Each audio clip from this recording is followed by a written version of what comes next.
one-handed, pulling himself up, jumping his whole 6-foot body length, grabbing a cliff above Yeah. you, and I'm like, that does not work that way. I mean, Yeah, that's kind of unbelievable.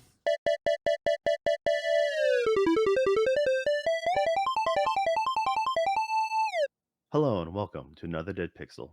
We're a podcast about video games, anime, entertainment, life, a little bit of everything in between. I'm your host as always, Joe, and with me, the gentleman who put the C in CES, Nick. How you doing, Nick? Doing good, yeah. You know, the E, stands for entertainment, and the S stands for software. And people were like, "Well, we know it's going to be those two," even though I did have a hand in deciding that as well. But they just couldn't figure out what they were going to do. They were like, just two letters, ES, that just doesn't have the right ring to it. And I said, "What about C?" And they were like, "That's brilliant, but why?" And I was like, "Well, C is the third letter in the alphabet, but it'll be the first letter in our 3-letter acronym, and it's going to stand for computer." And people fell out of their chairs. I don't like to brag about myself. People did fall out of their chairs. So, Computer Entertainment Software Expo is that's just where it landed, and it's been that way ever since to this day. That was in So, 1973 that I did that. okay, so it's not the Consumer Electronics Show. No, All right, I had that's it wrong all this time. yeah. Okay. I Everyone gets it also thought wrong. you were going to.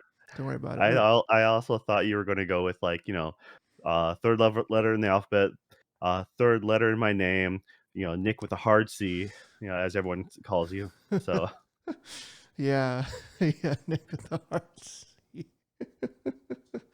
yeah, I that's don't just want the to. way you roll, man. I mean, I don't know why you yell it at church all the time, but I still. have, I have, Uh, I have words about people that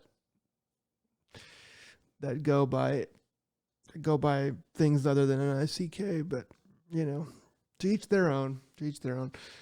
So yeah, that's how I invented CES. And yeah, that was in the '70s, man. That was it was a wild time. Doing a lot of stuff, and yeah. But anyway, that's going on. Um, and there's apparently cool stuff going on there. I hear. I see yeah, robot I dogs keep and on saying one stuff. of these days we'll make our way out there, but One of these days, after um, you know, after the zombie apocalypse has taken over, and they drop the bombs, and we have to make our way across the wasteland to look for the lost technology to save humanity. We'll make it out there. if video games have taught me anything, New Vegas is not the place I want to go to. All right. Well, anyways, how you been, Nick? Sick. I've been sick. um, I had some sort of cold or whatever a couple days ago, and it just sort of lingered. Slept a lot yesterday. Slept a lot today. Played some Helldivers. I watched some TV shows at 3 o'clock in the morning, because my sleep schedule was all messed up. Ate some soup. That's how I've been. Joe. How have you been? Shoveling snow. Yay. I mean, Mm. granted, at least, I'd rather shovel snow than escape the fires. So, you Gosh, know, yeah, that good is luck to everyone horrible. out there out in California, man. LA especially, but geez, yes. Yeah, Um, all right. yeah, hearts go out to you. Uh, yeah, for sure. I mean, stay safe. Seriously, it's funny because it's funny slash sad. Some there were some game developers were like, "Yeah, we're telling our staff to get to safety." I'm like, "No joke." You're like, "No, keep production. Just we're not Get We're not asking you to crunch. We're still asking you to just do your 9 to 5 in the smoke." This is I not mean, crunch. there's no crunch This is about not that. crunch. You agreed to 40 hours. We're at hour 23. This is not crunch. I don't care if you smell smoke. You better get We're back done on. with working remote, guys. No more working remote. Go into the You office. need to make a new skin for this gun that no one is ever going to see. in this game that no one's ever going to play. Yeah, Yeah, that jeez. would take the cake. Yeah, if you're in LA, run. Just run. That's that's uh that's all the advice I have for you. Yeah. Uh, Stay safe, and yeah, I guess if you're really bored, listen to our podcast. That's what you need to, like, if you really wanna take your mind off things and just real or you just need the extra push over the edge to go swim out to the ocean and just not return, listen Mm. to us. I mean, That'll do it. so it's honestly, I guess Santa Monica is not actually LA, but I feel like it's close. Is it close? I don't know. I'm gonna pretend it's close. Anyway, there's this Everclear song called Santa Monica, and in that song, he says, "Let's swim out past like something we can leave the fires behind, swim out past the breakers and watch the world die." And whenever I saw these fires in LA going on, that song I came to my mind. I was like, that's kind of, I don't know, the vision of that song is sort of similar to what was going on. That's neither here nor there, but something that you just said reminded me of that. So, uh, yeah, yeah. Anyway, so what do we have for the news, Joe? Yeah, because I'm the only one paying attention to CES out of the 2 of us, so, Mm-hmm. uh alright, boiling it down, the big news, right? At least for us in the world of gaming, Nvidia. Alright, the new 50 series cards, both of us are running Nvidias. I'm running a 30 series, you're running a 40 series in yours. You're running a 4070 Ti? Question mark? 4070 Plain? I forget. Honestly, I And don't remember then either. I think it is the TI. Um, and then I know I'm running the 3080, so but yes, the new 50 series, they finally came out with them officially, which, not a big surprise, though they finally gave some specs and touting numbers and so on and so forth. One of the big taglines that what you see going around is the the 5070 is a 4090 performance at a $550 price, which is rubbish. Okay, so 550 is the price of the 5070. Yes. But when they're showing like their little infograph about the 4090s, for example. They're like, yeah, check out these games, the 4090 compared to the 5090. Trying to show how great it is. Obviously, it's going to be greater. The new generation is just going to perform better. New hardware, the whole works. Okay, that's great. But they're not like to like comparisons in uh, the actual specs of what they're using. For example, they may be using different form of DLSS or just different types of, like they're not using the same exact one-to-one settings. So it kind of inflates their numbers. When it comes to any of these new graphics cards, you know, granted, nowadays you got to wait in line, buy what you can, and before the scalpers do, mm, and then just keep the receipt in case if you want to return it, if it just turns out to be not good. But always wait for third-party reviewers. We're not one of them because yeah, we don't have the means to test out that stuff. But go to there's a lot of good people out there. I mean, Gamers Nexus will be doing a lot of stuff, and I really enjoy the breakdowns that they give. Maybe a little more technical than needed, but they do a fair job in a lot of stuff. Uh, and yeah, there's just a dime a dozen. Any one of those other reviewers will have a real world test scenarios for your game for the new GPUs and see if it's actually worth buying. Unfortunately, since pandemic, like I said, everything's going to sell out and scalpers going to have their day. With fingers crossed, they'll actually be supply. Uh, I'm just not going to hold my breath personally. But to get down to the bare bones of the what's going on here, uh, the 5070, you're looking at a 12 gigabytes memory, but it's uh, the GDDR 7 opposed to the 40 series. Cards having the GDDR 6X for the upper cards. So a lot of people are you know this whole generation of 40 series cards, 12 gigs has been about the comfort level. Like anything below, you might start worrying about certain games.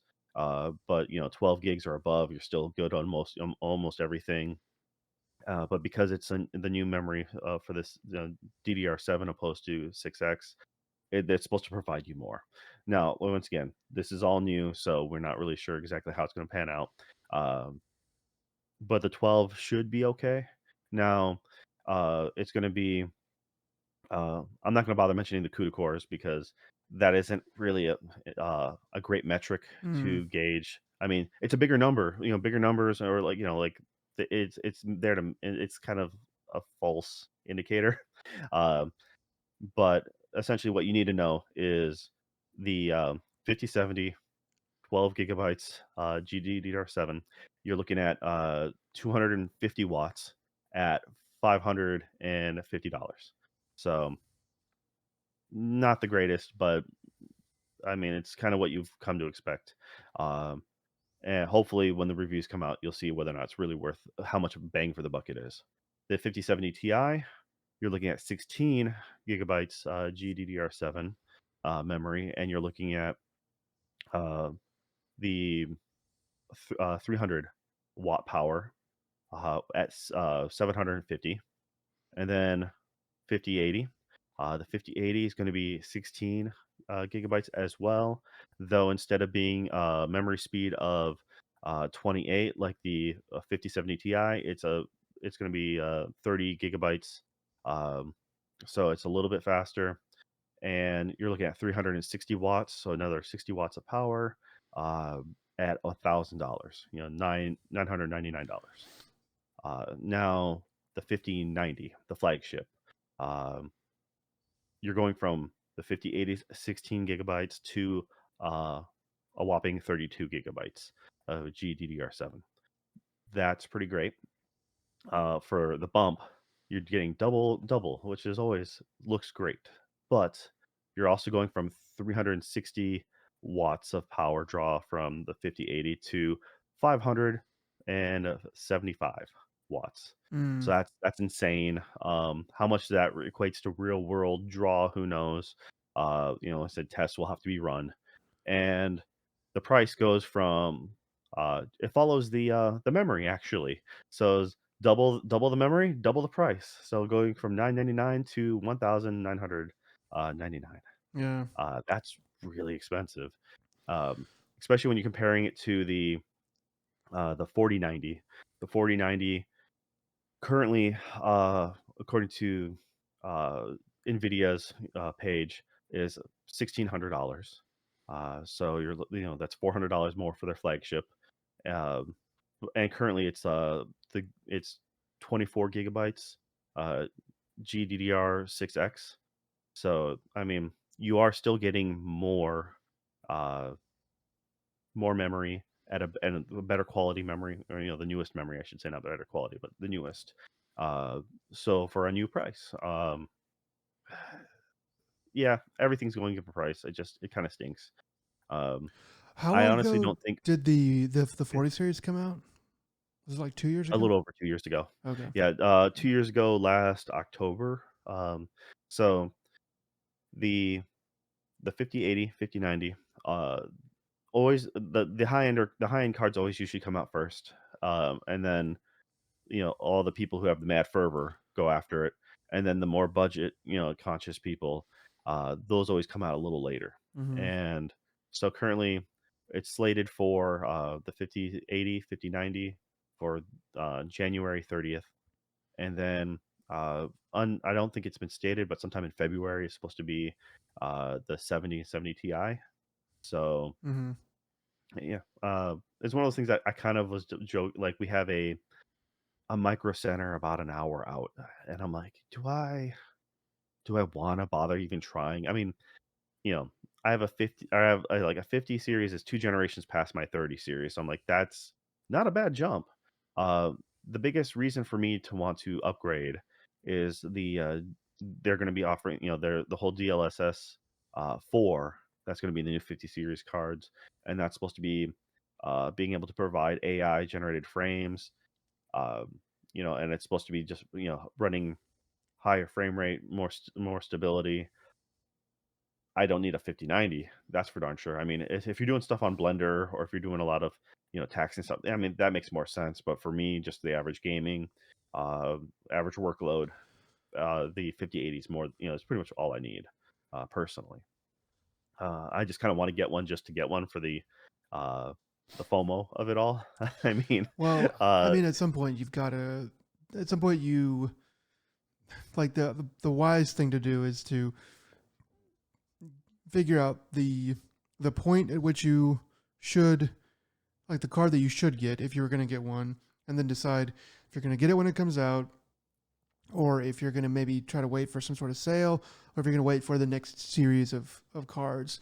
And I think that, I mean, the 30 series, it just depends on what you want to put up with. If you don't want to have, all the nice pixels, if you just want to have the normal level of pixels, then stay with what you have and save up for the 60 series.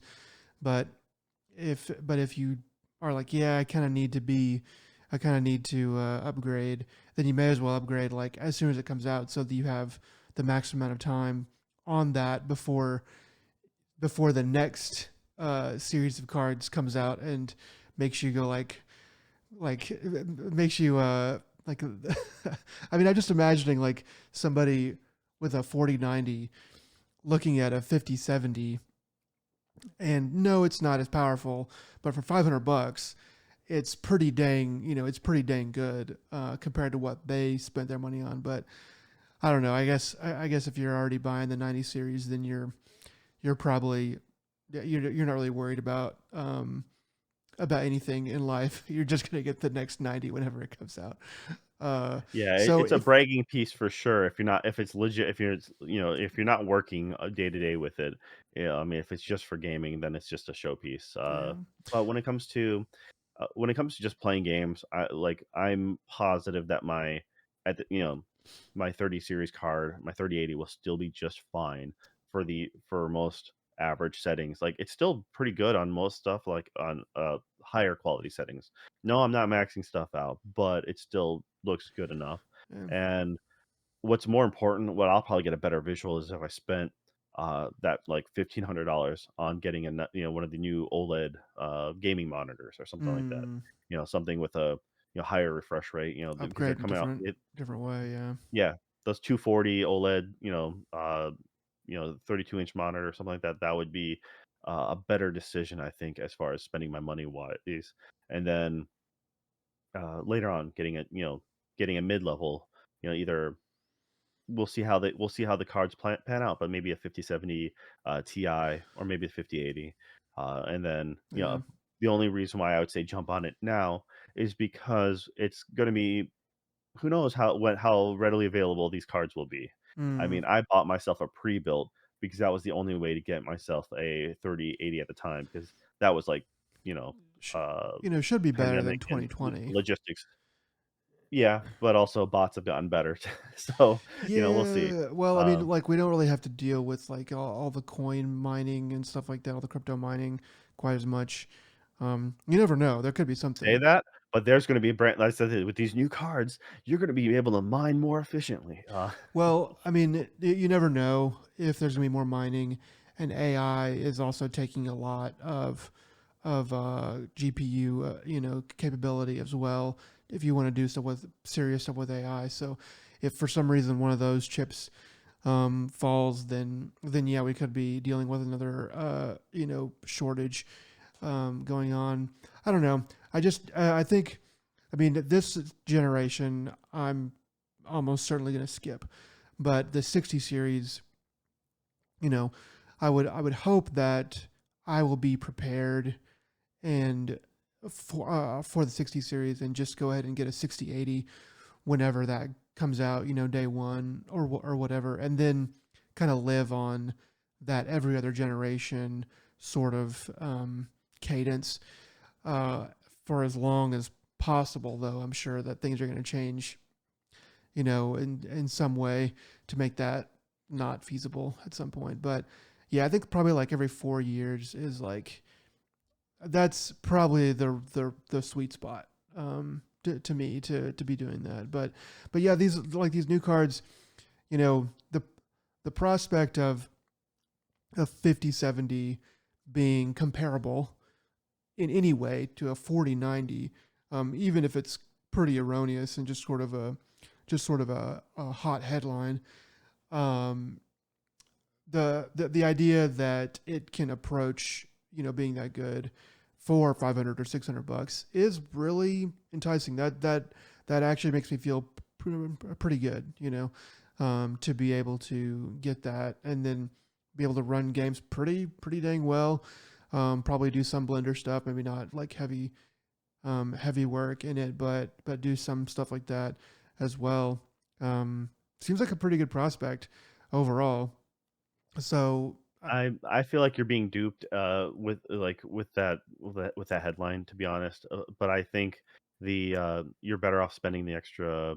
Yeah, like I said, this is without any testing, without any other stuff. But I would say I'd rather personally spend the extra 250. So going with the 750, 5070 Ti. I think that would be the safer bet. You go up from the 12 to 16 gigabytes GDR7 memory. So that's just I mean, my opinion, like the I route to guess go. what I'm saying is that the jump is significant even at the lower levels. And that's what I am afraid of every time is like, hey, there's and like whenever the jump in the flagship level or whatever is like, well, that's something.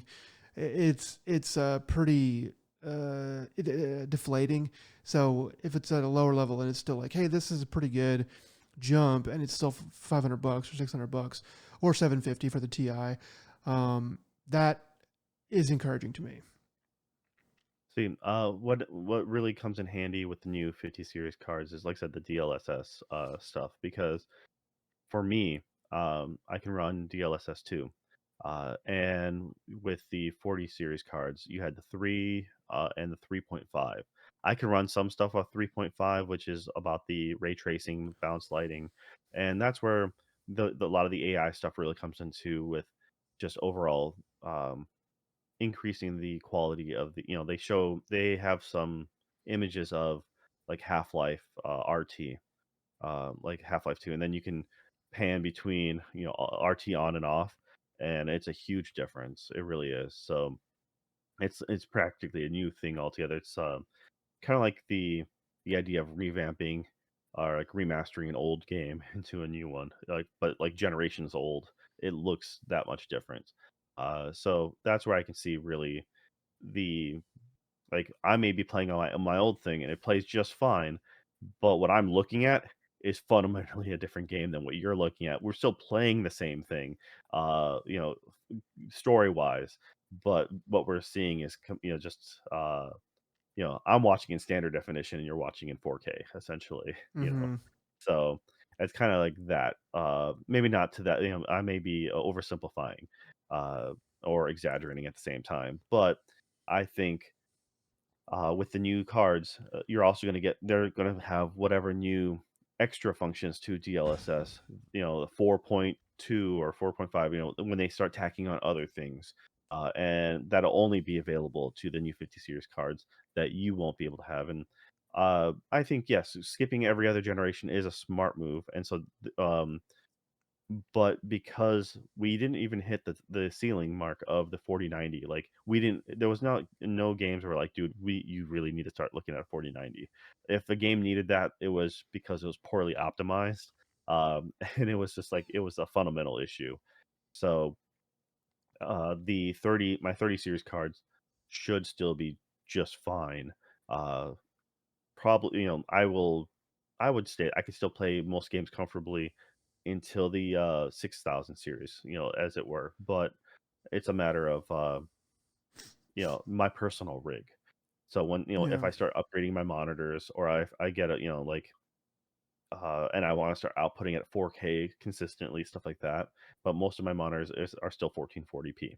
So that's why I don't need the extra oomph. And that's what a lot of people need to be looking at is uh, not building to your dream essentially, but building to your reality.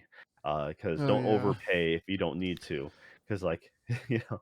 I need to do 4K at 240 like hertz. Well, do you have a TV or a monitor that can do that? Not at all. Well, then are you like, Yeah. that I mean, if you make enough money where price is no object, then do what you want, man. Get freaking four 5090s. Have somebody pay somebody to rig it up so it's all in your system and all that stuff. You don't have to think about anything. But if you're if you're on any kind of budget, yeah, you don't need to. You don't like you're not gonna notice the difference um, in most of the time. I don't think.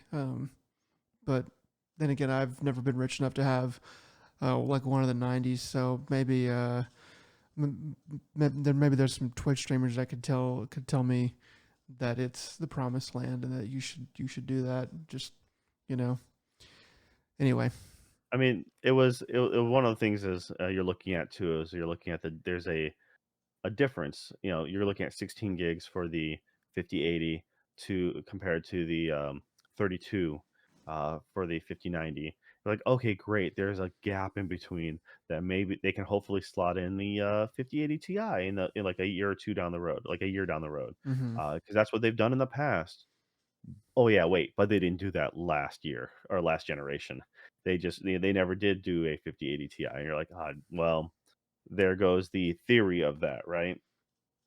So, I mean, uh, most of the outlets that were able to have a 5090, they were just like, yeah, we're brute forcing like any game with with issues, and we can brute force it with our 15 or the 4090, and but they're like, there's all these, you just need to be developing games more appropriately, wisely for the current setup.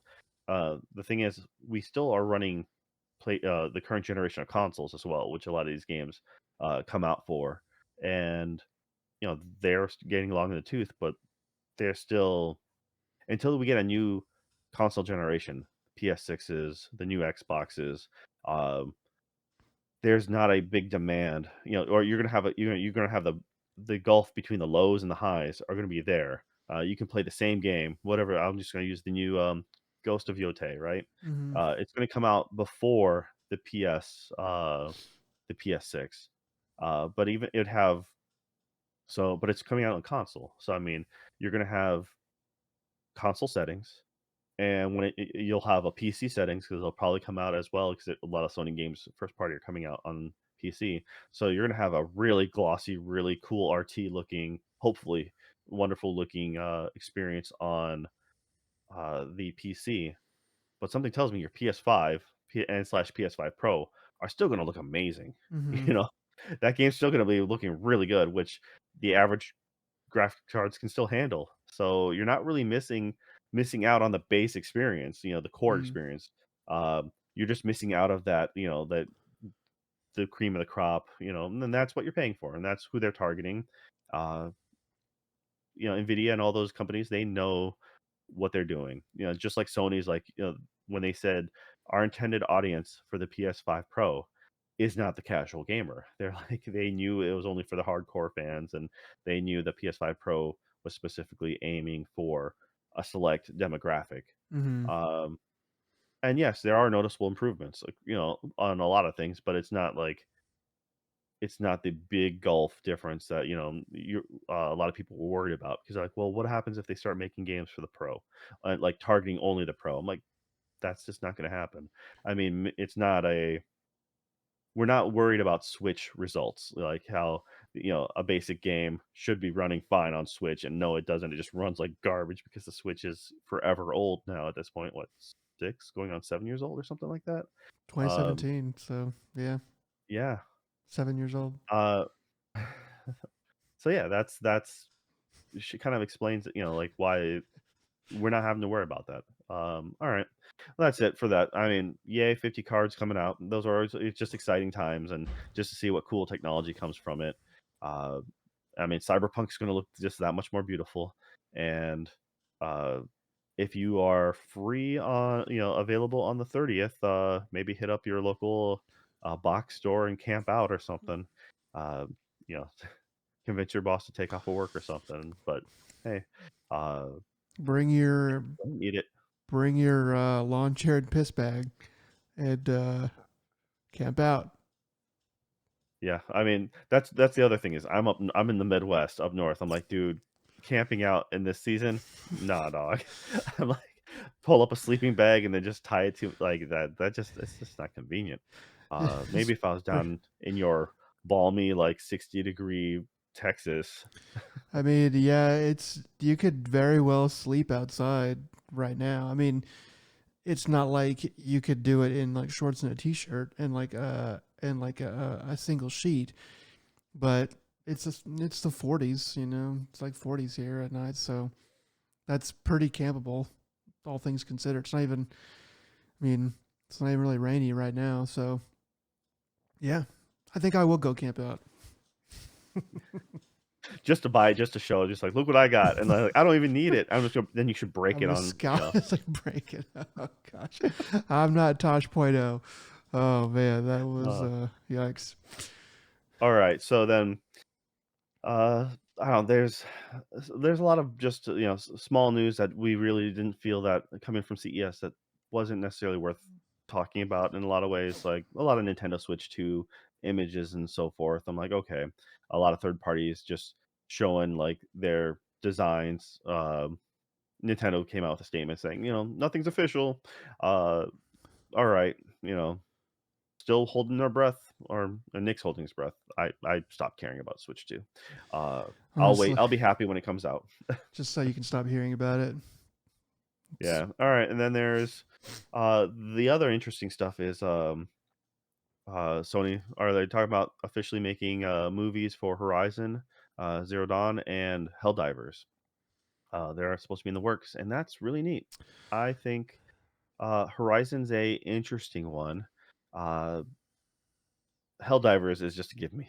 I'm like, Helldivers is just a new spin on Starship Troopers, and is that it's director like, still around? What's his name? I can't uh, think of his name. He's like he's from like Vander something. Anyway, I'm sure you're gonna find you're it in a talking about bit. the director of RoboCop, right? Yeah, RoboCop, same guy. Um, Yeah. Uh, Paul Van Hoven Van. yeah, Van Yeah. Hoven, something like that.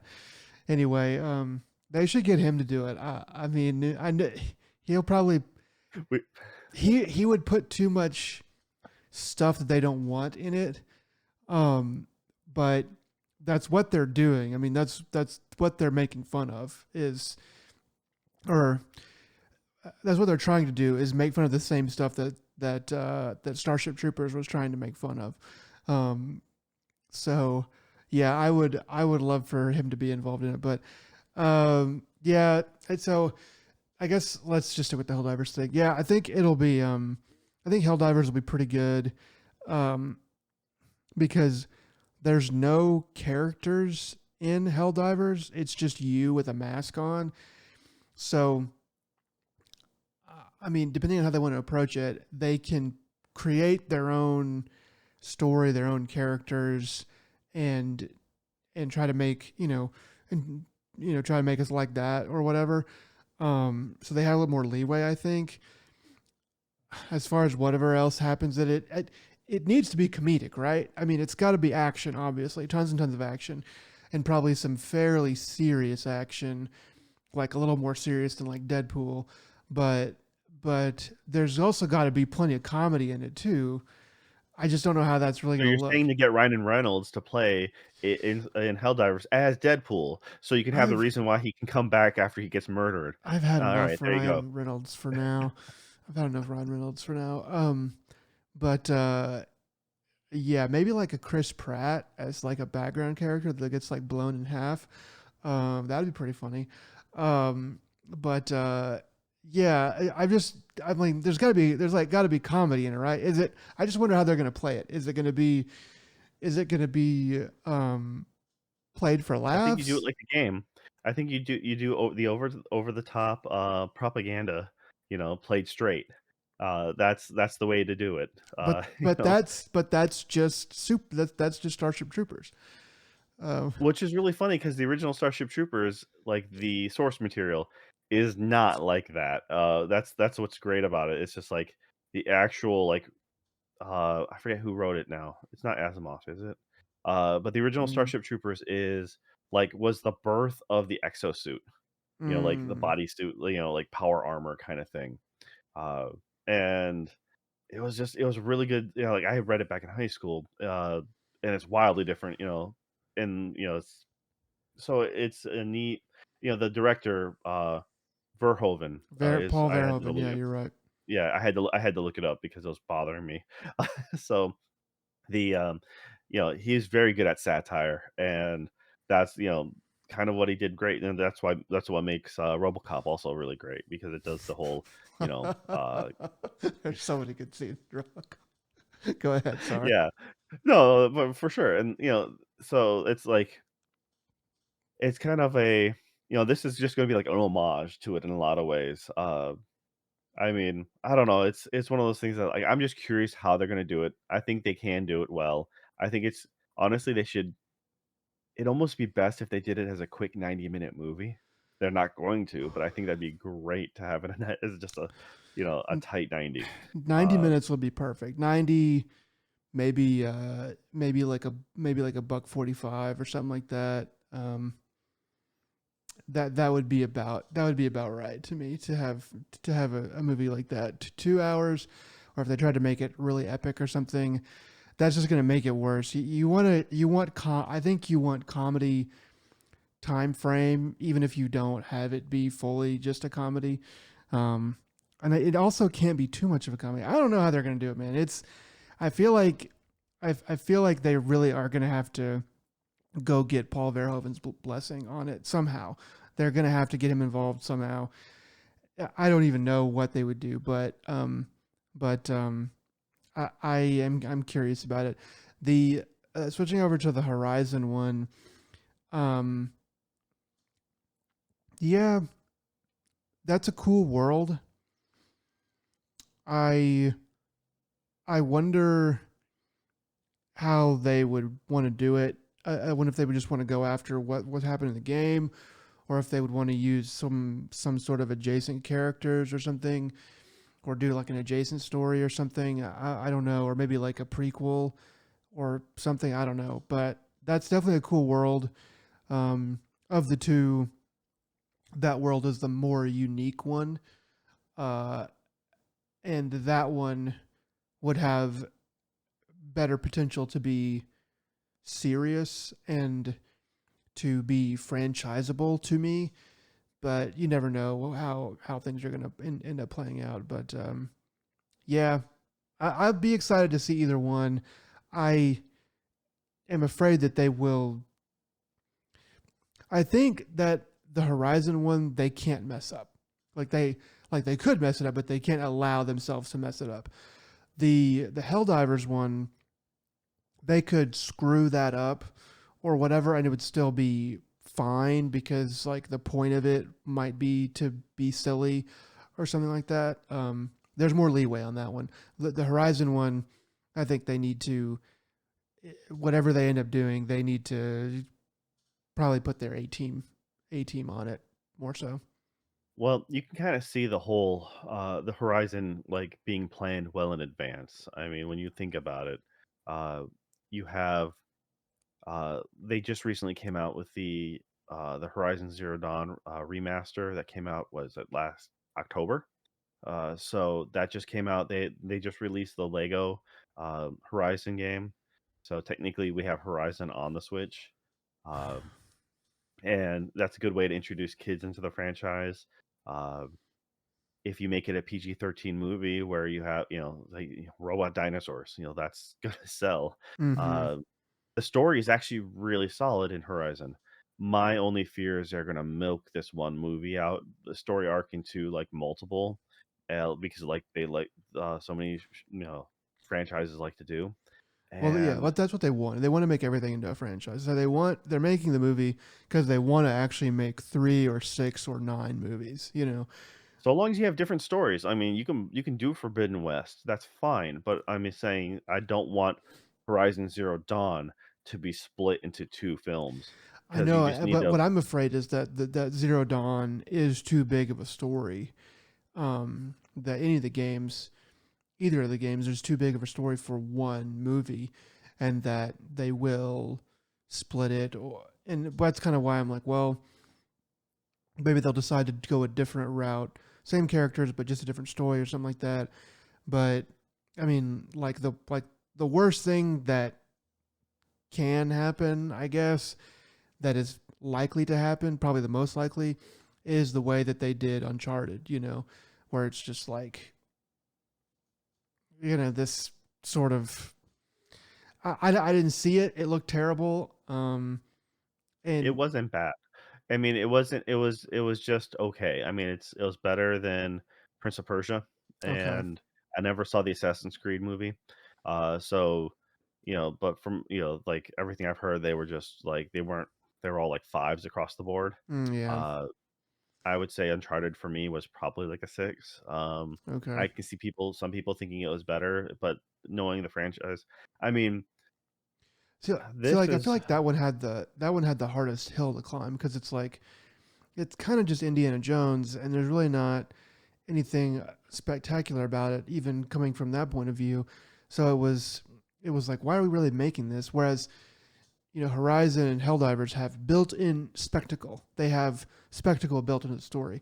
So I feel like it's yeah, it's but here's easier. the thing is I think it should have been easier for Uncharted because yes, there's an easy comparison to make between Indiana Jones, but Indiana Jones claims to be the good guy. Um, you know, like Uncharted, Drake never claimed to be a good guy. He's He's a in it for murderer. himself. He's in it for money. He's a mass Oh yeah, murderer. and he creates murder a bunch, but so does Indy. But the thing is, Indy's claiming to be a good guy, destroying everything in his sight. And he's actually the worst archaeologist in history.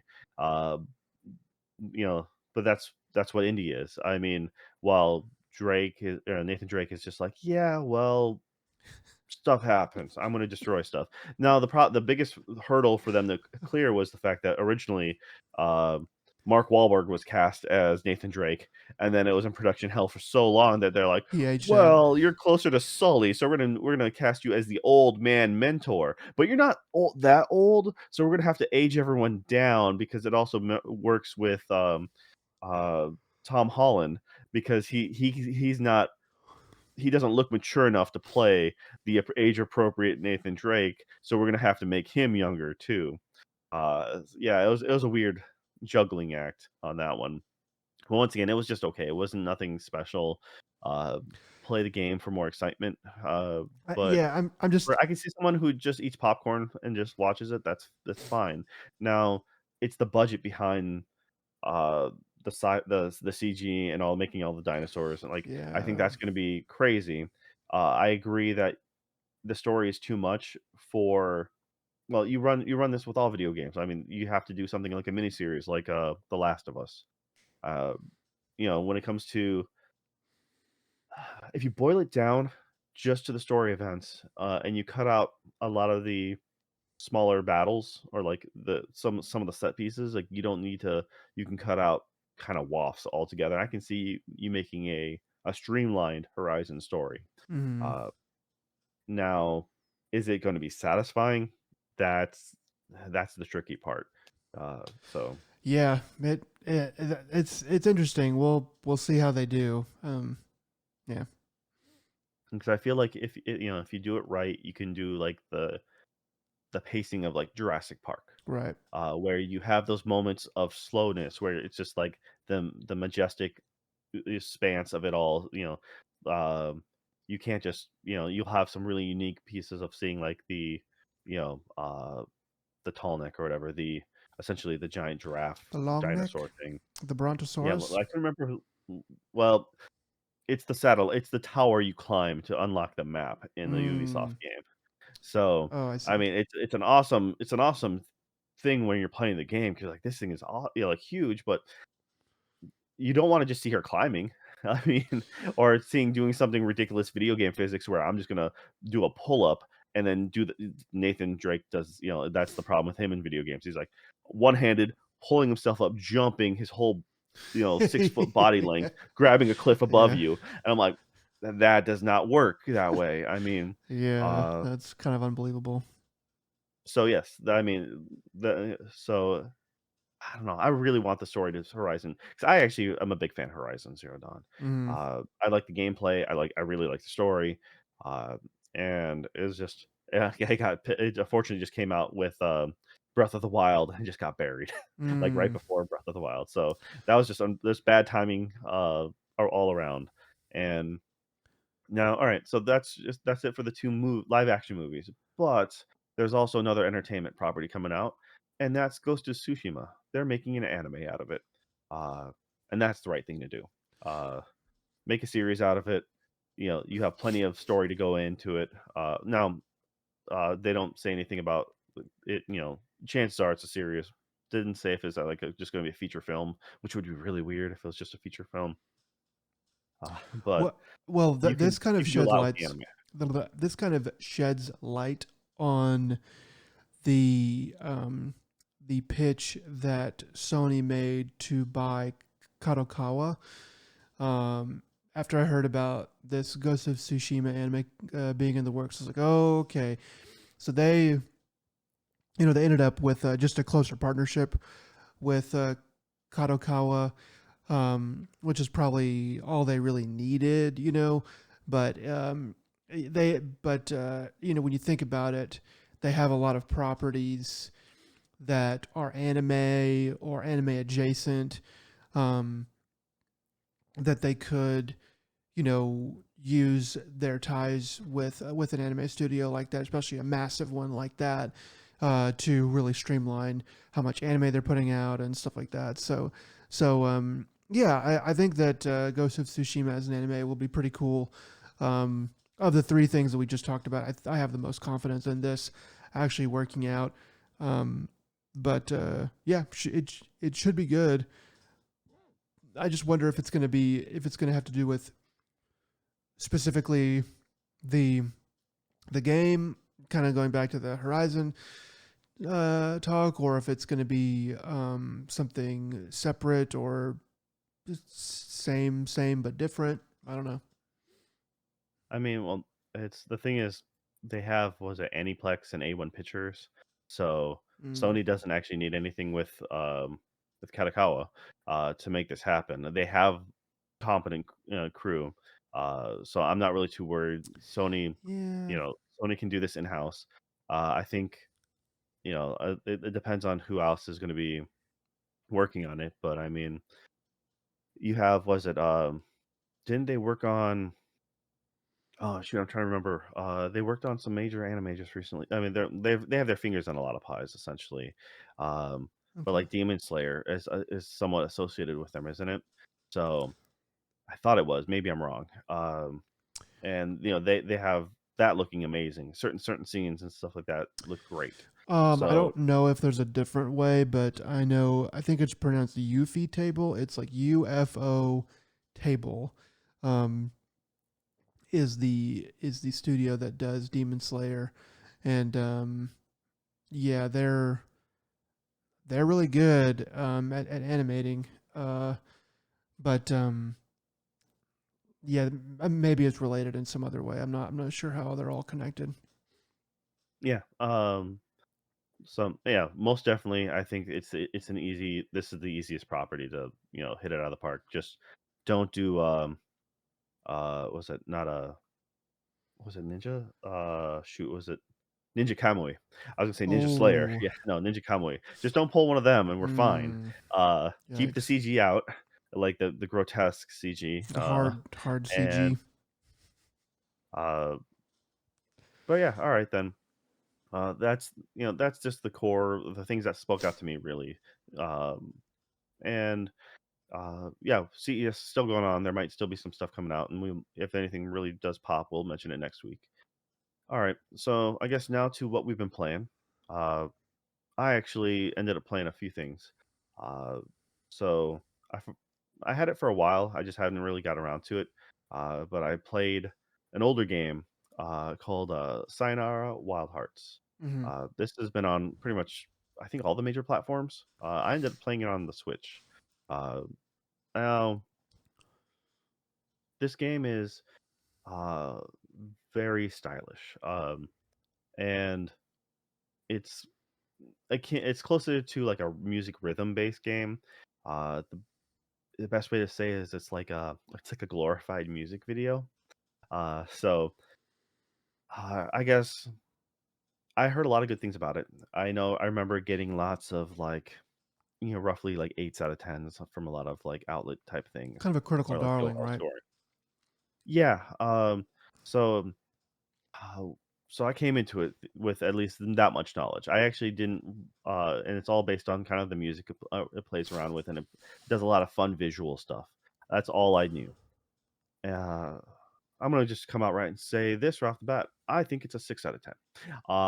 I was disappointed with it. I can see it being a 7. I can see arguments for that. It's a matter of uh, I feel like the game is a prime example of style over substance. Mm, The gameplay is kind of a moot point.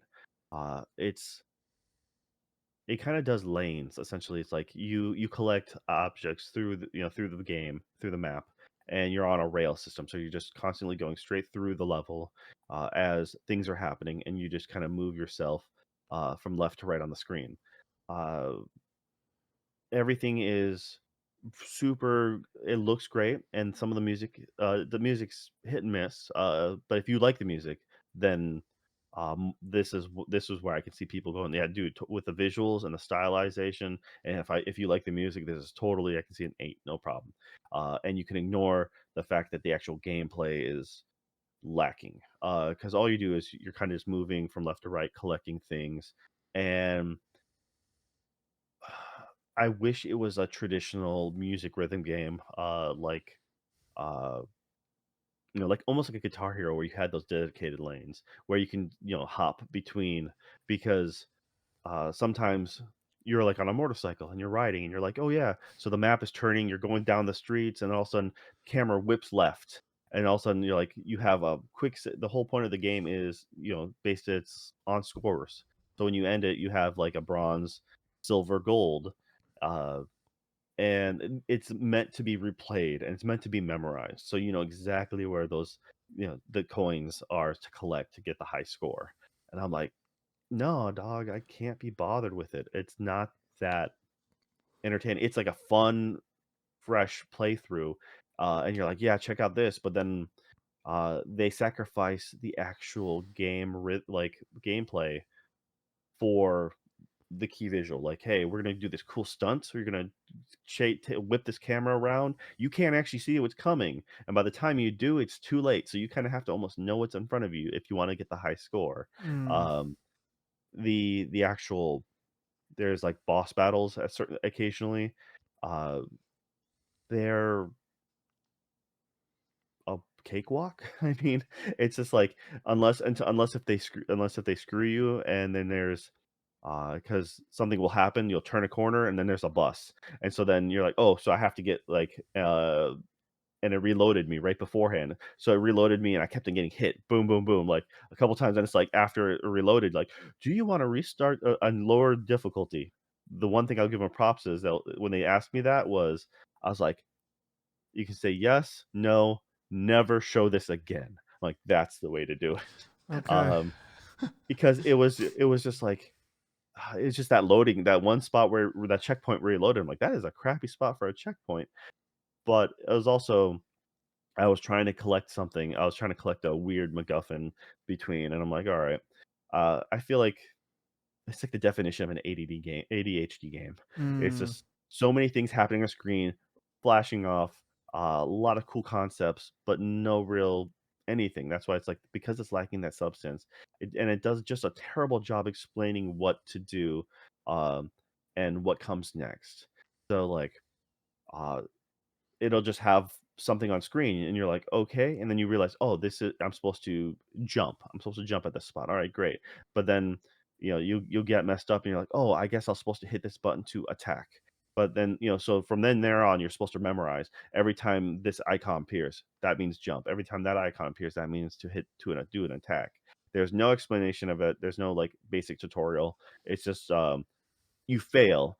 the first couple times, and then you're like, okay, now that you've learned from failure, this is how it's happening. Oh yeah, and what was a one button press is now a button smash. Thanks for not explaining that to me. Like, and so it's just like, uh, I don't know. It's just I felt very hollow and empty with it. It was just like, uh, now if you're just watching on the sideline and you're watching someone play through this flawlessly, amazing. This is like an amazing little short movie. The game is super short too. Mm, Uh, it's just like, uh, but yeah, it's just like I said, it's just for me. I felt like I was expecting more. And they do, but the one thing they do, like I said, all the new aesthetics and styles, like they go from locations from the city streets to the woods, and I'm like, the first two scenarios are like biker gangs. I'm like, okay, if I have to go through a third biker gang, this is going to be annoying. But then they change it up at least. Um, it's just like, but it's a really cool concept of a dream. Like there is no real story behind it. They start you off with a little narration about broken heart, and then I'm like, is she just dating multiple people and just constantly getting in another broken relationship? Because at the boss battles are essentially you beating up a bunch of people and breaking their hearts. And I'm like, I'm slightly confused on what the actual story yeah, is. who's They the have bad guy here? You know, are yeah, we the baddies? Like, what's going on? it was. I mean, I was like, I know you got some frustration to work through, but dang, I mean, no, it's just, like I said, it is really cool, really like it's like the visual style, and they really take like the first couple levels on the motorcycle makes you feel like you're doing like an old Japanese like Sentai superhero Kamen Rider, Mm, like Masked Rider kind of thing. I'm like, that's fun. But at the same time, it's just uh, there's nothing else. I mean, it's yeah, I like I said, it's just I wanted to like it more, and I guess that's why I'm so upset about it because I was just so disappointed because I mm. was expecting a more of a game, and like I said, it's just a glorified music video, uh, Let that but be a a very lesson cool to you. one. But like, Never yeah, want to like anything. Just never do yeah, it. come in disappointed, and then you'll never, yeah, you come in Yeah. disappointed, and you'll never be. But yes, they do fun stuff every now and then. They'll try to change up the gameplay, the rhythm. Like they'll change up the maps, or like at one point, your next thing you're doing a weird pixel like shift, controlling in a weird map, uh, like an old tank, like Atari game almost. You're like, yeah, you're just cruising around trying to avoid obstacles. Are you doing a like a top down shooter style game? It's just like, did Yoko Taro have a hand in making these little mini game quips, kind of feel because it does feel like kind of all over the place. Hmm. Uh, but uh, I still say give it a shot. Like, check it out from your local library or something like that because it is neat and it's fun. And if you click with the music, and you don't care about getting the score, then this is totally the way to go. My problem is I'm like, well, the main point of this game is to collect and to get more points. But when your camera is facing you dead on the side and you're going a forward direction, and the next thing you turn and you couldn't, unless if you knew to be in the far left lane or the far right lane, like to collect the up and coming items, you can't do it. And then when things are coming from on the line down, because you're not on tracks, like, Hmm. I wish you were just on tracks. That way you can do, "Okay, I need to go 4 clicks to the left or, like, 2 clicks to the right." Then that makes it a lot easier to click, but it's a still loose movement. So, like, "Oh, I overshot my collection spot." I'm like, "Okay." Yeah. Uh, Yeah. so It that's seems like a game that for doesn't me really trying to care. gamify it, It doesn't. yeah. It seems like a game that doesn't really care so much about gameplay, which is kind of the kiss of death for like a really good for it being like a really good game. I think you can be like an okay game or a pretty good game, but if you don't care about gameplay, smoothness, I don't know. I haven't played it. I've been seeing it around. I think it was on sale for a minute here recently. I remember hearing about it a I little mean, bit. it's been out forever. I mean, that's Yeah. the thing is, I remember hearing about it forever ago and being like, and hearing how it was pretty solid, and I've just heard good things about it, and I'm like, all right, great. And like I said, maybe because I came into it wanting to play a game and not just have an experience. Now, if you come into it expecting to have an experience and just enjoying that for what it's worth, you will walk away with a better time. Yeah. So that's kind of how I'm warning people, I guess. Like because realistically, for most people, I think it would be a 7. Some people I can see it being an 8. For Mhm. me, despite all my complaining, I still think it's a 6, which means it's okay. It's got Like, redeeming qualities. Okay. yeah. And like I said, like I said, when you do watch the visuals and when you do kind of have that, I kind of wish I had a better story just to explain it a little bit better, like kind of something to follow along. Why? And that's when that's it. Said that's why I'm like, dude, this is just an ADH game. It's just kind of like I feel like it's all over the place, but it still looks good while you're doing it. Mhm. And it's like my kids had a fun time watching, just seeing what's going on, but it has a lot of bright colors. um, and I actually think the minimalist art style works in its favor. Right. Yeah. So, like I said, it's despite bagging on it or making it sound like that, I still had an okay time with it, and I would still say, hey, if any of the positives sound interesting, then for sure give it a shot. Um, but if you are more on the negative, then yeah, totally skip this one. Watch a YouTube video of someone playing it flawlessly, and I think you'd have a much better time. So, all right, and then the other game I played. So PlayStation has recently over the winter season had a bunch of VR games on sale, and I picked up a game called Tiger Blade. All right, so this game I came into it knowing that it was short. Like everyone, like all the things talked about how extremely short this game was. We're talking just a couple hours. Like that is, Like I'm like, two. all right, Like well, actually two you know, hours. Yeah. yeah, it's like literally like 2 hours. They're like, yeah, the only thing is, I was like, yeah, the boss battle was kind of tough. The boss battles are a little unfair, but uh, everything else, I'm like, all right, well, there was very little reviews about this game, to be honest. But the music I was listening to, I'm like, this is all right. It's developed, I believe, by a French team, and unfortunately, I don't remember the name off the top of my head. But it's supposed to be based in a quasi, semi close future Korea. Mhm. So they're speaking Korean. You see Hangul everywhere, and it's the idea is you're an assassin who comes across like you're on a job, and the enemy happens to have a tiger cub. It's the last tiger cub, apparently, and that's like kind of you end up being betrayed. The story is very not there as well. It's just it's in the beginning of each mission they kind of briefly talk about it and they talk about it a little bit at the end. Um, now this game is kind of reminded me. One of the reasons why went with it is it reminded me of Red Steel for the Nintendo Wii. Uh, this was a game that was like, yeah, you have a sword in one hand and a pistol in another, and you can block bullets. This does a thing where the the sword and pistol are in the same hand, and so you're essentially pressing the if the R1 L1 button on the. I'm playing it on PSVR2, of course. Um, and so your dominant hand, whatever that you select that to be. So for me, I'm right-handed. So if I'm pressing uh, if I'm pressing R1, I'll hold a pistol, and then I just pull the trigger. It's unlimited ammo. I can just shoot all the bad guys that are ranged attack only. And then you'll have certain enemies that are firing guns at you, and then you'll have certain enemies that are sword only. And then the moment I let go of R1, I'll just automatically hold my katana. And when you're holding your katana, you fight sword combat, and then you can also block like Time Crisis style. The bullets that will hit you are the red bullets that come straight at you. Mhm. So if you're good, you can dodge, or you just hold up the sword, the katana, and you'll block bullets. And it's that part is pretty simple. I mean, the other hand, your offhand is just a grapple hook that is only used to grapple certain enemies, certain objects to use as a shield, or to grab points to progress. And it is a on track game. You can't get much more arcade shooter than this.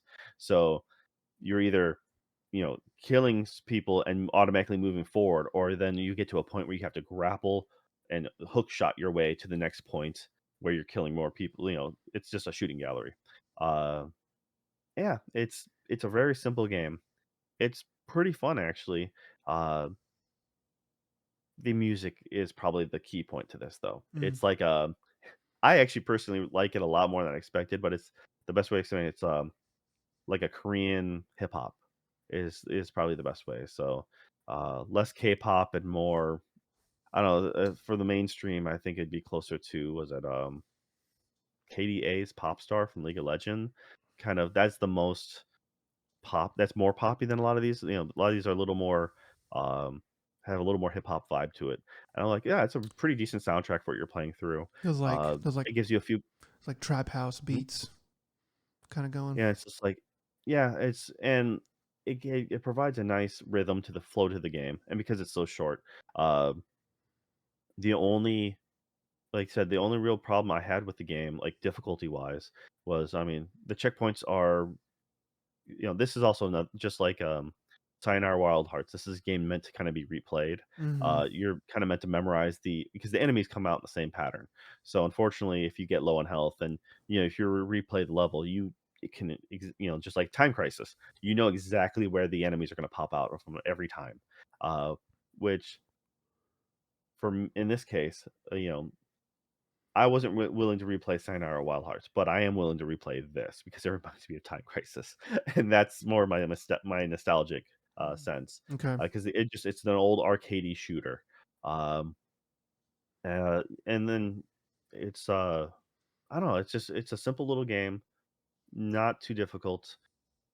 The trigger though, like you get haptic triggers when you're shooting. By the time I made it to the last level, I had to straight up stop because I was just so fatigued from pulling the trigger. Oh wow, you're just Um, like, I gotta take a break. because I'm gripping the pistol, so I'm trying to hold down my middle finger to activate that button, but then I'm pulling the trigger constantly, and every now and then I would, because the resistance was strong enough to the point where like I would sometimes let go of the pistol. So it sometimes work in my benefit where I'm shooting at a bunch of people, but then enemy bullets are coming at me. I'd accidentally let go, and also my sword will appear, and I'd be blocking bullets accidentally. Um, but yeah, it's just I wish there was a I wish you could turn off the haptic triggers. And then I also kind of wish you were able to and use the grapple instead of having the grapple hook dedicated. I wish it was a different button for the grapple hook, and I wish I could have like sword in left hand, pistol and right kind of thing. I wish I could do like dual wielding that way. Mm-hmm. Um, but instead it's just all stuck to one. I'm like, all right, well, I mean, you can't get everything, but it's the way it works and how quickly it switches. It's all pretty nice and I forget. I spent like $8 on this, 9 or like some it's either 6 or $8 on this, I think. And it's usually like a 20 something dollar game, Yeah. brand new. So it was just like for the price I spent, I was like, dude, that's nothing. It's pittance. Um, totally worth the price I spent. And yeah, it's $25 on PlayStation, normally. And like I said, I think I spent like 6 or $8 on it because it was on killer sale. I'm like, "All right, sure." For that much, for 2 hours worth of game time, I knew what I was going into, so I was just Nice like, little uh experience. Yeah, that's something you can show other people too if you really want to or whatever. Yeah. yeah. It's one of those things that, uh, if it goes on sale again, I totally recommend giving it a shot. For 25 bucks, no, I can't really recommend that. Um, Yeah. but like I said, I actually really like the soundtrack, and it was just because it's so different, and I absolutely hate K-pop. I really do. Mm. I'm a Korean who hates K-pop. Yeah, it is You what it hate is. your own people. That's pretty messed up, dude. Yeah, well, I mean, It's like if I the hated mariachi. Oh wait. what are you talking about, man? El Mariachi is a great movie. Oh El wait, mariachi. Yeah. Um. Okay. yeah. All right, so that's it for what I've been playing. I know you're in the middle of a few things, so you didn't really want to talk too much about that stuff. Yeah, I've been W- playing a couple different things, but trying to. I definitely have some stuff I could talk about, but they're just this is not fully cooked yet. So gotta give it another week. okay. All right. Well, you can play Tiger Blade in 2 hours. You have my account, so go for it. I could do that. And hey, it's a lot easier for the VR sickness, dude. It's just like I said, you're Mm. on rails. So in Yeah. fact, that was one of the things that was another thing that bothered me is the left thumbstick to turn left and right is, uh, it's the clipping, turn. Mm-hmm. So it does turning in sections, but the left thumbstick, if I turn, it's smooth, and I'm like, there is no option to change that or to make it smooth, so and I naturally turn I'm turning um, with my left thumbstick, so it's annoying because it's not nowhere near as fast as it should be. So that is because there's collectibles in the levels, so you can Okay. collect. You're looking for like special medals to shoot. And so every time I'm at a stop point, I end up doing a 360 turn, and I keep on using a thumbstick, going click click click click. I'm like, oh, you dumb person! Like I gotta use my left thumb, and yeah, like I said, it's such a small gripe, and but also at the same time, it's just like I know it's a small team. It's not the biggest team to handle it, but you can fix those little things. You can make little tweaks. But You make should be it able to do that. perfect. Just make it perfect. Yeah. Just better. Just No, perfect. like Yeah. I said, it's Perfect is better. yeah. I mean, I could if they had a bigger budget. I would love to see what they'd do in the future. Um, Hmm. all right, well, Nick, what have you been watching? So I have been watching Squid Game season 2. So Squid Game, um, I also hate Squid Games. Just saying. Squid Game, kind of crazy to think about how long ago the first one came out. Um, and they finally got around to. I don't know how long they've really been trying to work on this. I imagine probably immediately, but they got the second season out. Um, yeah, it's interesting. It's probably about as good as the first Squid Game, I think, except for maybe the novelty factor for it, I guess. Um, but and I think yeah, that it's 7 episodes instead of 9. The first season was 9 episodes, but this may be a bit of a spoiler. Um, the the the season ends on a pretty strong cliffhanger. It is definitely more of a break than like a finale, Um, and so at the end of it, they go ahead and tell you that season 3 is coming out in 2025. So technically, season 2 was released the day after Christmas. So technically, that was 2024. So sometime this year in 2025, season 3 is going to come out, which I think is a good thing. Um, it'll probably be around the same number of episodes, I imagine. That seems like about the maximum that they would need to finish out the story that they have to tell, at least in this arc. But yeah, it's good. What the kind of the social commentary of it is the most interesting parts to me. I think that people behave stupider than they really would in real life. Uh, because so spoilers. So after each game, they are allowed to vote to either continue the games or to stop them. And after the first game, when people are literally shot to death for not doing red light, green light appropriately, I don't, there's not enough people in the world that you could get into one room to win a vote to keep doing that. It's utterly insane.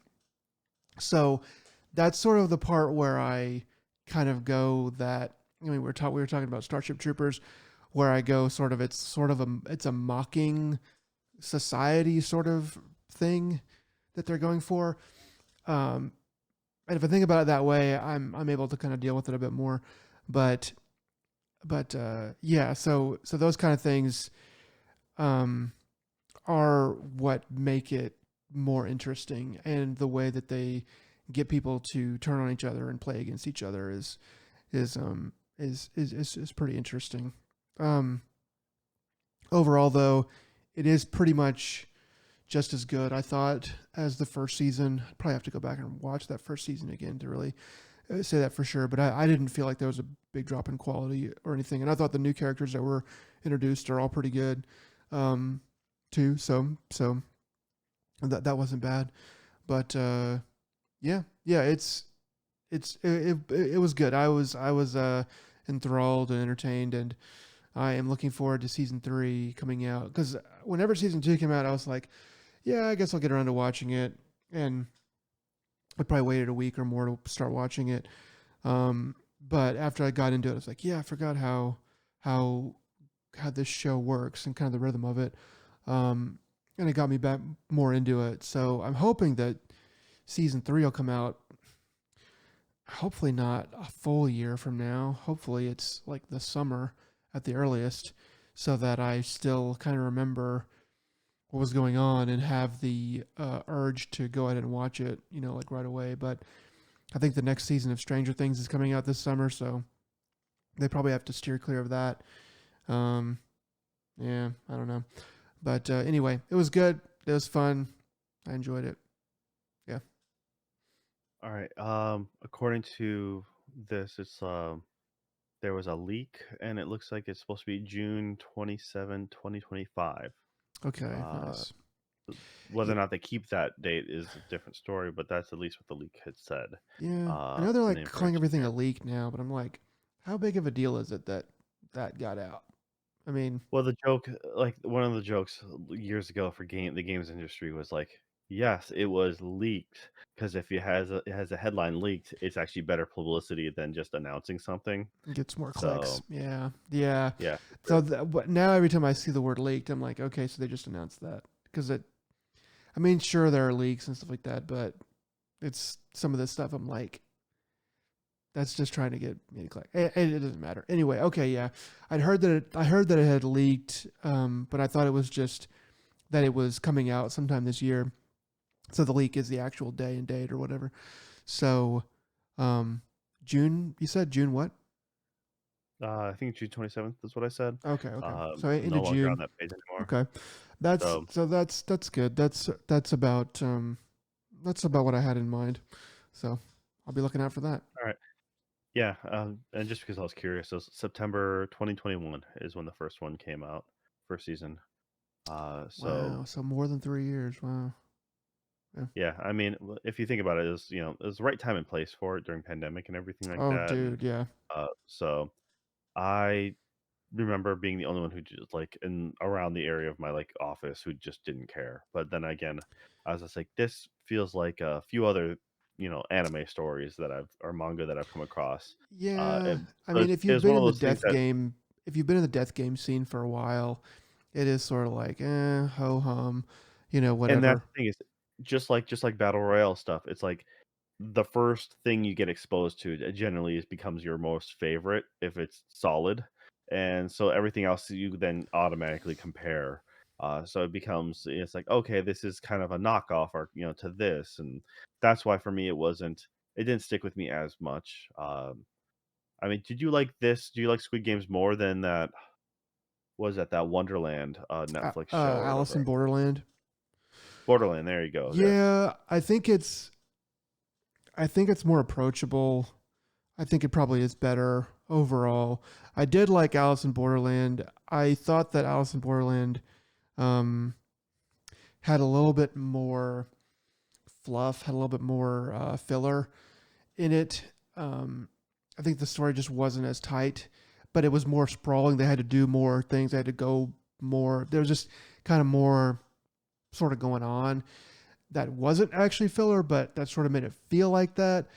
I think Squid Game is nice and compact and sets up enough rules without there being too many. I haven't read just a ton of death game type stuff, but the ones that I have kind of peeked at and looked at seem to the problem, as with most things that are bad, is they just go on too long. It's like you're just spreading too much story, or too much story, or too little story over too many pages, and it's just like you need to kind of wrap this up. And I think Alice in Borderland probably sins in that way a little bit more, and Squid Game is a little bit better on that.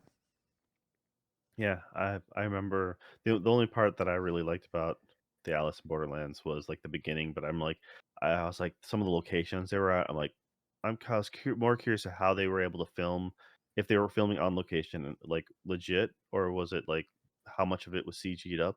I'm like it was if they were at locations and it was dead. I'm like that would make sense if it was peak pandemic when if lockdown was in effect. Like if they were able to get like production rights, like the city would be empty. That would be really cool because that like it was the timing would have been accurate. But they could have probably just did a simple, Hollywood trick, and I just was, but I would just the part of me was like, it'd be great to be able to film in an empty city, like or a lot of the empty locations because of like the only like everyone being forced to be in. I mean, I think that'd There was a be guy really in Austin that he filmed his little. I mean, it wasn't like a real movie, but he filmed like a YouTube movie um, about the end of the world during lockdown because the main street of Austin, like Congress, which is where the Capitol building is, was totally empty. So he was able to film some stuff around there. I was like, oh, that's kind of interesting. As far as Japan goes, I think that just sounds like a tall order to me. In Japan, in during lockdown, to be able to get any kind of working privileges, I feel like they would probably scoff at that. But you never know. Maybe they did. Maybe they did it some other way. I don't know. I think it'd be pretty easy considering the fact that, like, that's a place where it's all about the corporate hierarchy and who you know and how you pay. Um, though I can say for I sure, like, don't. being I was in Seoul when it was like, completely dead because we were there during their Chuseok, which is, um, Thanksgiving is the closest thing I can say. It's like a family like stretch of holiday. It's one of their biggest holidays where the entire place shuts down for like 3 days. And we just took the subway in, went through a couple department stores, like essentially shopping malls that were completely empty. But they you have to go through them to get to out of the station kind of deal. And it was wild to see everything just empty. And then you're in the streets and everywhere's closed because no one expects to be open except for like the theater, the movie theater, which was on the top of uh, like a 5, 6 story building. And it was just funny because the entire walk didn't see a single car, a single person on the streets. I'm like, this is crazy how dead it is. And like the only time I've had that experience in Japan was not so much the emptiness of people, but it was during a fireworks festival. But they closed down all the streets, and I'm like, this is a great spot to do a zombie shot because we were in the middle of like a five point intersection, major part of on the east side of Tokyo, following one of the rivers up to what was that Amakusa, the big lantern, tourist spot, Mm-hmm. and it was just crazy because there's like there wasn't certain places where a lot of people, but the other spots just like it was just quite empty or spacious. I'm like, this is kind of crazy just to be in this densely busy area and just be in the middle of the road for miles. It was like that. That's just a whole like highway stretch. Where it's like, yeah, we're just closing you right now, just for the fireworks. I'm like, that's cool. So, I can see them pulling stuff like that. I mean, it's easier to do something like that in Odaiba, but I they were mean, in I think they were I'm in just like thinking Shinjuku. like people aren't able to work. The world is in a complete tizzy, and you want to bribe somebody so you can have a permit to film your movie. I just don't see how if It people they're not find they're out not about mingling that, with other people. I mean, you're they literally weren't mingling recording with what it. you're doing. That's going to be Yeah, filmed, and people are going to be like, "Wait, when did you do that? Wait, you did what? When everybody was locked in their houses, afraid for their lives, and not able to work, and wondering they how the were world never was going to go." afraid. So that's the thing is the I, Japanese government's also great. You're I talking about the government who's like, "Oh, yeah, by the way, that radiation level that's going up in Fukushima, this was the radiation this is the cutoff line. Anything higher than this is dangerous." "Oh, it went over? Well, this is actually the cutoff line." "Oh, wait, it went up? "Oh, this is actually the cutoff line. You can just guys, you can just chill there. Don't worry about it." Uh, From so I mean, from what I hear on podcasts of how scared people were of COVID in Japan and during COVID, I find it pretty hard that there would be any kind of bribery for something like that. That just seems like a lot of dude, I that just seems still like am a lot. contact with friends over there. It was not that bad. I mean, and it was Just so I the don't know what risk you're of that like. just sounds crazy to me. But I mean, Dude, they were still letting people they were bringing people into work well early, but and they were like, "Oh, yeah, don't worry, the risk is low." Like, they were saying they were like, they were falsifying and saying, like, that, they have no cases or next to no cases forever. Um, yeah, they did say that. Yeah, they did say they had no I cases mean, for a long so time. yeah, so I mean, once again, I can see it, like, it's a matter of studio, business. It's not illegally filming. It's literally just being like, "Hey, you know, you only have a handful of corporations that run everything there." It's not that hard to go out and get permission to do stuff. So, but anyways, yeah, Alice in Borderland, mediocre. Squid Games, apparently, according to Nick, better. So, uh, yeah, Korea for the win, I guess. Uh, I think we all lose in the end on that one, though. All right. New anime around, a bunch of new stuff coming out. Most of it subbed. Some dubbed is slowly trickling out right now. One of the new subbed anime. There's currently 3 episodes out. I've only watched like the first two, but it's Ameku MD, Doctor Detective. So yeah, what if you took Doogie Howser, you made him mixed with Sherlock Holmes and gender swapped them. There you go. It's a high school detective or a high school doctor who's smart and a detective. I don't know. It's it's a silly premise, but it's kind of just fun to see what it is. I haven't seen episode 3, so I haven't given the full thing, but I'm like, yeah, it's just okay. I mean, it's different enough. But man, anime loves their high school detectives. Mm. They absolutely do. So Nancy Drew, man, it's the Nancy Drew effect, I guess. yeah, it's them. Was it the Hardy Boys? You have, and then in Japan you have like Conan, Detective Conan, which it's He's all like right. a The body of a high schooler in an elementary school student who rolls around with a bunch of other elementary school kids who are surrounded by dead bodies all the time. I mean, those kids are need some serious therapy. That's all I gotta say. Uh, it's like Stand by Me, right? Isn't that yeah, the movie? I mean, yeah. Well, it's it's the detective. It's like the detective problem where it's just like, does the detective uh, happen to be going to everywhere where the murders are happening, or are the murders happening because the detective showed up? Uh, Mm, so, the real all right, answer. yeah. Well, I mean, yeah. It's like if they go to the beach or if they go to the mountains, either way, they're gonna find a dead body. Uh, oh, Yeah. all right. The all right. This one is headhunted to another world, from salaryman to Big Four. So this is an isekai one, which uh it like the big premise of this one is the demon lord himself, it does the summoning, not the heroes, or not the country summoning the hero to kill the demon lord. And he's literally looking for a salaryman to properly manage his army is the best way, to do negotiations between uh other demi-humans and try to get his army organized and efficient. And it's funny because he summons them and he's just like, "So here's what I want you for your skills, but I realize I'm forcing you into this situation. So if you don't want to, we can send you home."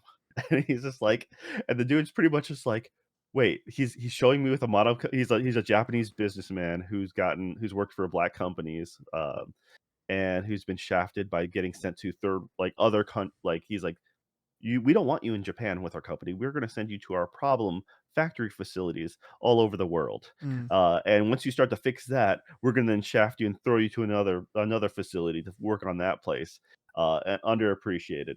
So he's just like, wait, he's showing me appreciation. Yeah, I'll stick around for a little bit and see what happens. Um, and it's kind of like using his business skills to understand where, um, the cultural barrier between different species, and being like, okay, uh, this guy isn't really this minotaur isn't really angry. He's actually quite approachable, but because the person who was doing original negotiations didn't understand where he's coming from, so let me just talk to him this way. It's funny. It's a fun take on the isekai trope, and uh, yeah, I so far a couple episodes in, 2 episodes right now. I am expecting this one to be an okay one all the way through, an enjoyable trip. And the last one that I'm going to really mention is probably one of the ones I have the highest hopes for. Uh, from Bureaucrat to Villainous, Dad's Been Reincarnated. Now, this is about an old business, like literally he's a civil servant.